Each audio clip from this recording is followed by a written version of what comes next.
So the origin of this one was that, like, before I got my laptop stolen, um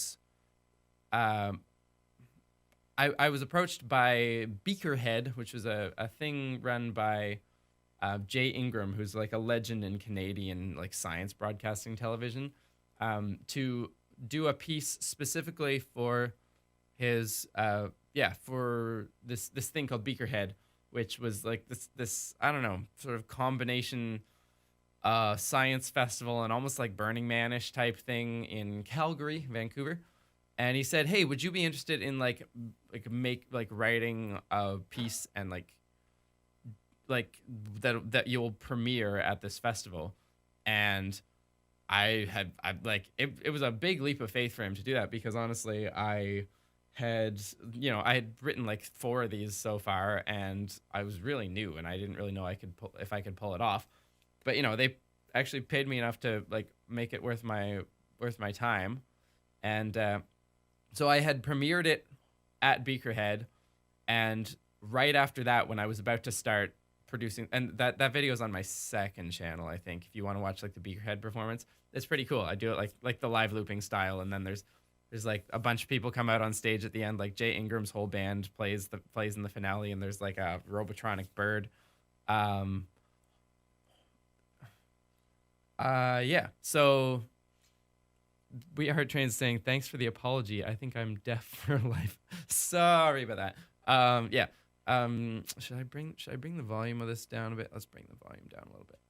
Um, yeah, but the story behind this particular one is, at the time there had just been this big announcement of the like a big, so the cosmic microwave background, for those of you who aren't aware, um, is this, it's the leftover radiation from the birth of the universe. So way back when the universe was formed, with a whole bunch of energy flying around, a whole bunch of matter flying around, but a lot of like matter and antimatter. So then they all like collided, and most of that disappeared into radiation, and it was an intensely hot, crazy place. And after like as the universe expanded, those radiations, like, the universe became transparent, because the like plasmas are not transparent because they have charged particles that interact with photons, but atoms are usually transparent except for very particular frequencies, because their electrons are trapped and they're not really free to accept electrons or accept photons and bounce off them. So the universe became opaque, and all of this like intense heat in radiation just went streaming out in the universe, and really most of it hasn't hit a single thing since.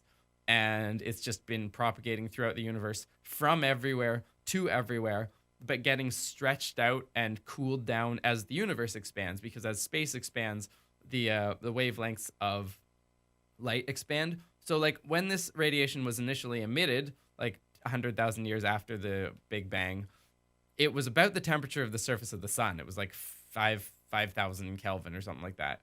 Um, and it's been cooling ever since as the universe expands. And now that the universe has expanded, like, what is it? How much has it expanded since then? I could do the calculation on you. It's something like three orders of magnitude.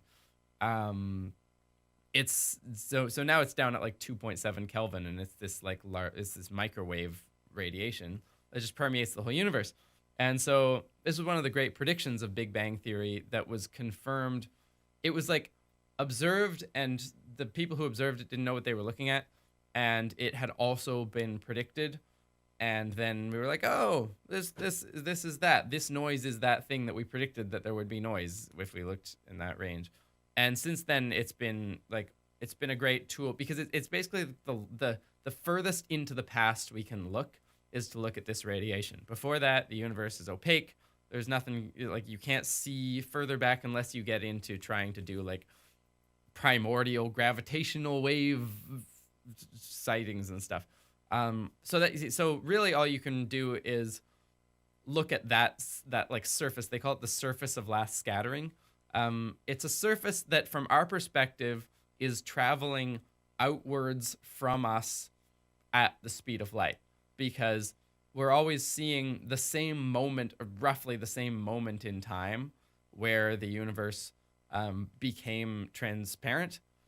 But that moment is receding from our perspective because the light that's further away takes longer to get to us. So, it used to be the surface of last scattering was, like 5 billion light years away, and now it's a bunch more like billion light years away. Yeah. So we're always seeing that same moment, and if we want to see any further into the past, we have to sort of make inferences off of that sort of like boundary surface. And so one of the things that was discovered by, seemed to have been discovered by the BICEP team, and I wish I could remember what BICEP stands for. If someone remembers what BICEP stands for, put it in the comments. Why am I tracing myself around my head? This is just an absent-minded thing that I do, I guess. Also, love that expression. They had announced this discovery that they had observed these like strange whirls and warbles in the cosmic microwave background, which were a signature of the universe ringing like a bell, basically, like these huge, large-scale gravitational waves that had affected the microwave background on a huge scale. And that was the only way that it could have rung like a bell was for something really drastic to have happened to it, and people thought this is a signature of inflation, which is a theory of how the universe got from the initial tiny size to a much larger size in a very short amount of time. And maybe I'll go a little more as we play this. I'll talk a little more about why inflation is a theory that's taken seriously, because it's kind of it's not just. It's different from the idea of the Big Bang. The Big Bang is the universe starts off like exploding outwards, and then it slows down, right? Like that. But the idea of inflation is that the universe starts out, and then there's a rapid acceleration outward, like whoosh, and then it slows down. And there's reasons why people, like cosmologists, think that could be what happened in the early universe, and maybe I'll touch on them. But for now, let's see if we can watch this video. Cosmic background, now the heat coming on. Recombining hot plasma. I mean, okay, there we go. Cosmic background, now from a near before. Concrete matter. I was really trying to get that like punchy sound of the circle of life, like that like chanting part at the beginning. Once again, a little cringe. Looking back through that light to the origin, the Big Bang. Looking for inflation in the cosmos. Looking for yes, that's what we're looking for. in the cosmos. Look at these. So I've gotten more adventurous with my. I don't know if pattern shirts really work, but I like this was the first time that I tried to sort of. No, I did a little bit of it in Eminem, but this was the first time I was really like trying to ape the instruments that I was playing. So you can see there's like the hi-hat over here. I'm doing a triangle here. This is like a hand drum. There's like I listened to this record, like the original recording, a lot for this, and tried to like piece out everything that's going on. All of space is alive with You got the strings up there. Unblinking since matter was young. A swarm that screams all the earlier scenes. Listen to that bass. Do do do do. There's definitely a lot of processing on this. I had gotten more like this next sort of period of my of my production, I think, was characterized by me having kind of a wanton disregard for sounding like an a cappella group and more just wanting to sound like as close to the recordings as possible. And that led me to do put a lot of heavy effects on things, to the point where like I remember some people asking in these things like, is this even a cappella? It doesn't even seem like it's really a cappella. I think I've like at first, like for Bohemian Gravity, there's none of that. It's like definitely obviously a cappella. And then like there was this period where I went totally the other way, and like this, you can hardly, because I've processed it so much, you can hardly tell that it's not like a studio recording, except for maybe like the drums. I think it's good to have a balance. Like you want to have the sound of voices. That's what a cappella is about. But you also want them to I don't know, feel natural in a mix. I don't know, it's a bit of a balance. From our view of how the world was begun, we scour for clues still imprinted. I'm still doing that thing where I put graphics behind me. It took me quite a while to figure out like the right format because it's so much easier to explain to like do a science parody if you have a graphical medium, because like you can shorthand things in the lyrics and not like overload the lyrics, because there's a limited amount of lyrics, especially in like a ballad type thing like this, and you can put a lot of information on the screen. But there's just like a problem of information overload. Like, okay, here's all these faces, and then there's the lead, and then there's the subtitles, and then I've got to put the graphics somewhere. And here I was still doing this thing where like I put like there's something going on here, but what's the point of it, right? There's a viola in the way. So eventually I worked out that, you know, bars of people on the sides and graphics in the middle works pretty well. And I don't know, that's still what I've mostly been doing when I do this type of video now. On that light. But see, we've got like here we've got an illustration of these photons. They started blue over here. This is a diagram of the expansion of the universe. So like that's the surface of last scattering there, and it's kind of like time is this dimension, and kind of overall it's like a cartoon, but like overall size of the universe is this dimension. So the universe is expanding this way, and as these photons go along, they're shifting from blue, which is short wavelengths, literally expanding out to red over here. That's what I'm trying to get at. And here is the what observatory is that? Is that Keck? Waiting there to No, Planck. The Planck observatories. Planck is a space telescope that looks in the microwave. And at the time, it was the best source of mapping out like the CMB that we had. be found. And at the South Pole we spy, within the black starless sky, great swirling forms in the plasma cloud, in the surface of light.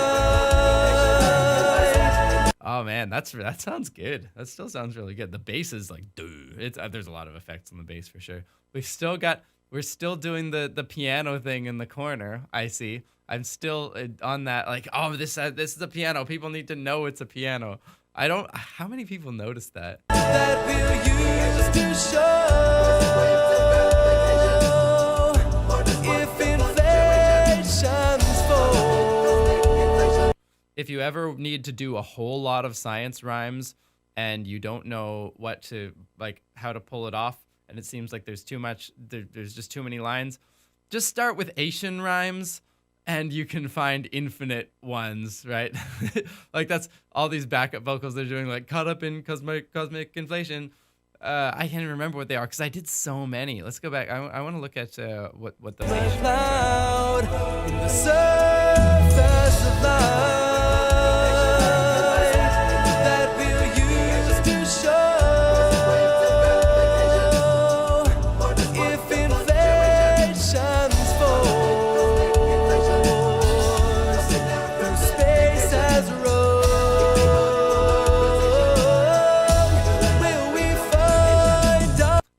I actually like that. I had forgotten that there was so much, because when I do this live, I don't do those lyrics. I had forgotten that there was so much technical detail down here in the background vocals, which really gets lost. Like you wouldn't notice it unless you were watching the video. But yeah, like they're describing this is like these modes of anisotropies here, like these hot and cold spots. Basically, they're thought to come out of like initially like quantum mechanical fluctuations that get blown up by inflation, because the universe is inflating so rapidly that they blow up to like the size of the cosmic horizon, and then, you know, they're blown up to the point where you can see them. So you're literally like seeing quantum mechanics amplified to a cosmic scale by the inflationary force of presumably inflation. Yeah, and then like B mode polarization. I don't even remember what that means. Waves in the polarizing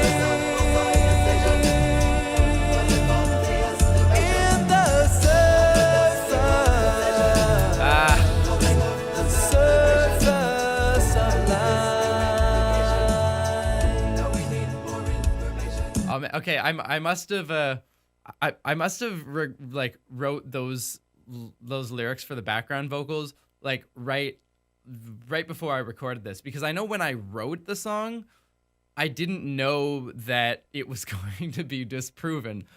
So at the time it was like Bicep makes this massive discovery of inflation, and like, whoa, it turns out inflation is true because we found it in this like polarization of the light from the cosmic microwave background. And then I think it Planck. Yeah, I think it was Planck. Came out and they were like, no, what actually happened was that you guys saw a whole bunch of dust in the in the galactic plane, and the dust causes polarization, and you didn't properly account for that, and actually you're like that's all you saw, and inflation is still unproven, and that's where it turned out. So like when I wrote this, it wasn't really settled. People were like arguing about it in the literature, and so I'm like, it was a cause for celebration, but no, with this, now we need more information, right? Ooh, the quiet part. And then lame jokes. Brace for lame jokes. Hey, Bicep. Ugh, Yeah, Planck. this is so weird. Ever wonder what those swirly patterns are up there? Planck. I don't wonder. I know. So that Bicep is, I don't know why physicists name things ridiculous. Like every physicist who makes an acronym always wants to make it like something that you can you can say. It's like a word, and they're always like one-upping each other. So like, especially with like WIMPs and machos, which are like massive something halo objects. I always forget it. And weakly interacting massive particles, which are like the two theories for dark matter. And then here you've got Planck and Bicep. So I thought that it would be cute to have an actual Planck and an actual Bicep having a conversation. And the reason they've got those voices is that I was trying to do that dialogue from The Lion King, which is it's Timon and Pumbaa, where they're like, you ever wonder what those big those shiny dots up there? And Timon's like, I don't wonder, I know, they're fireflies that got stuck up in that big bluish black thing. And then Pumbaa's like, I always thought they were balls of gas burning billions of miles away. And Timon goes, to you, Pumbaa, everything's gas. And like, The Lion King was one of my favorite movies as a kid. I think it was one of the first movies I saw in the theaters. It was definitely the movie that informed me about death. And like, it really stuck with me. Like, that's a phenomenal movie. Stands the test of time. And like, one of the great scores of all time. Elton John and Hans Zimmer, fantastic.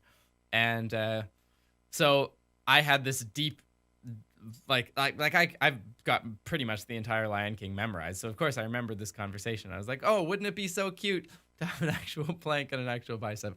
So this is my buddy Tom, who I worked on Cabin 9 with. This is his Bicep and his voice. And we recorded the Bicep movements and the voice simultaneously.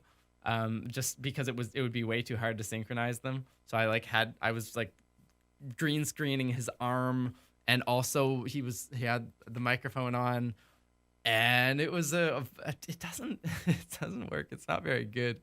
Even when I like the finished product, when I saw it, I was like, this doesn't really work. This is not funny. But I left it in because we'd shot it, and yay. Oh. What are they? They're gravity waves. Gravity waves that got stuck up in that big cosmic background thing. Oh, jeez. I always thought they were clouds so of dust weird. blowing billions of miles away. Planck. With you, everything's dust. It's the surface of life. It's such like a break of like, it's like this whiplash of emotional of like emotional resonances, of like emotional tones, because the rest of it is like this, it's like this epic beautiful thing, and then let's just throw in these like completely dumb cartoon voices. This is one of the things that I dislike the most about all my work. Like, even by the time I released the the MP3. I was like, no, we're getting rid of the cartoon voices. Please, no cartoon voices. I want this to just be a nice experience for people. Has Bicep 3? I haven't followed up on this. Did Bicep 3 actually do the follow up to it, or is that still like way in the future? Someone someone tell me, someone who's a physicist who's keeping up on cosmic microwave research. Be shown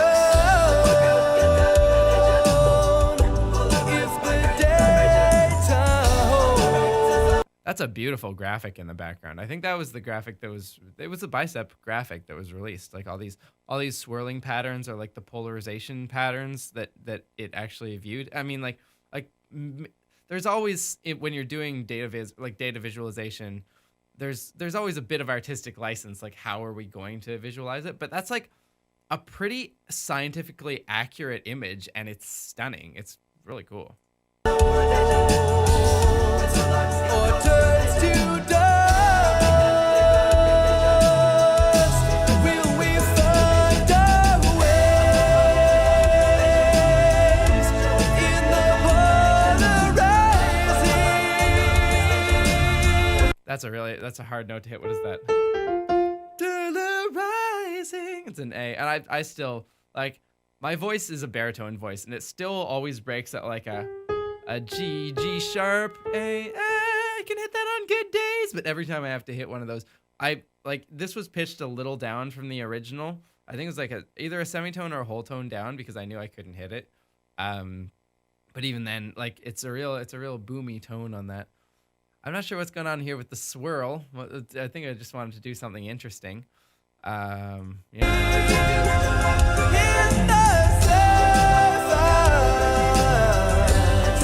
the surface of light.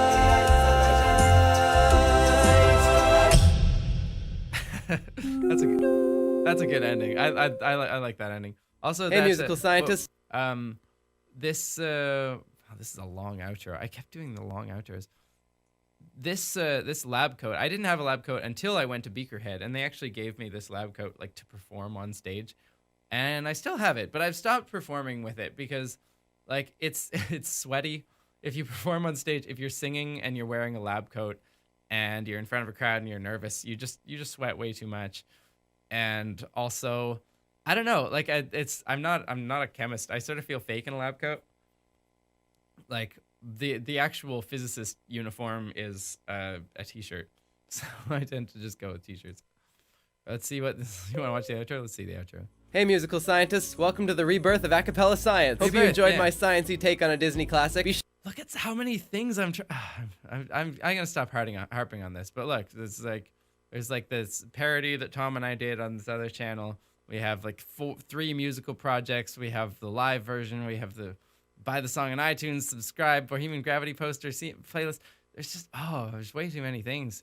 Calm down. People are not going to click on that. Be sure to subscribe, share it, and then head on over to Acapella Science 2 to watch the live version. You can help support these videos by buying this and other Acapella Science songs on iTunes, or by ordering my Bohemian Gravity poster, available on DFTBA Records. And you can follow...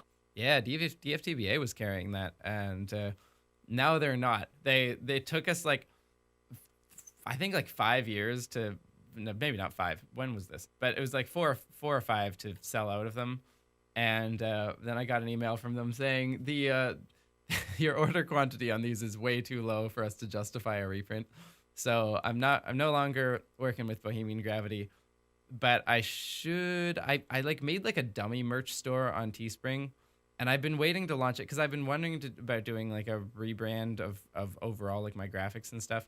And there's a interesting artist named Clo Mono that I've been potentially working with for another poster design. So maybe we'll launch it all at once. We'll see.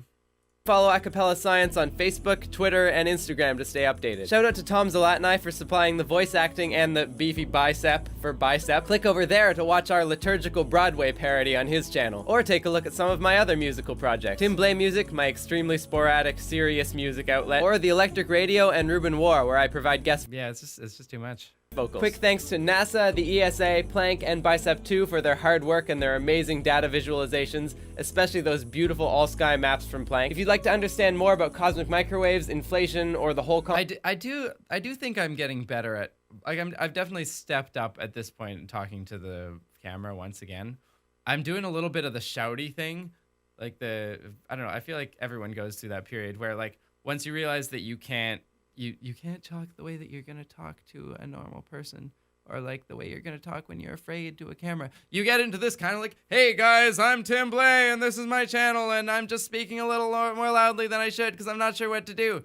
And I think that's where I am here. Controversy that's been sweeping physics for the past year. I've made a playlist of educational YouTube videos, so go watch that. And finally, once again, a huge thank you to my Indiegogo supporters who this past year brought Acapella Science back from the brink of death. You're all beautiful. I'll see you next time with more Acapella Science. Yay. Oh, and then is it, okay, that's not actually that long. I guess it's just keep going. Yeah, I just have a really long end screen. This is bad for this is bad for the YouTube algorithm to have this long of a nothing at the end, because people will click or they'll stop watching, and then the YouTube algorithm thinks, hey, that's that means that people didn't enjoy the whole video and they clicked away. Little inside tips, but you know, the background is nice. You can hear that I've really embraced the I've embraced autotune at this point as a way to clean up the sound, like, and the problem with autotuning at scale is that you've got to do it really hard because you just don't have time to like finesse it. So those background vocals are they sound really robotic to me. Like they're a lot like this now, like the can I get it?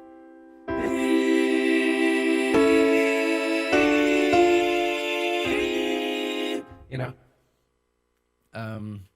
Yeah, it's there's an art to auto-tuning, and spoiler alert, every singer that you've let's stop that.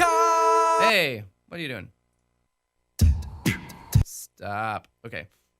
Spoiler alert, every singer you've ever listened to on the radio is pitch corrected to some extent. Not so much because they can't hit the notes, but because to get a perfect, like, before there was pitch correction, people just did a lot more comping, which is when you do a whole bunch of takes and you combine them incessantly until you get a perfect one, because it's just really hard to lay down like a perfect take in a studio, especially if you're going for feel as well as perfect pitch. Like, often you kind of have to pick one.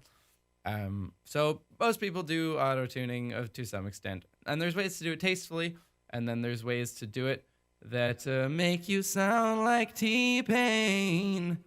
And, you know, that can be tasteful too. But yeah, those ones, it was definitely pretty hard on that.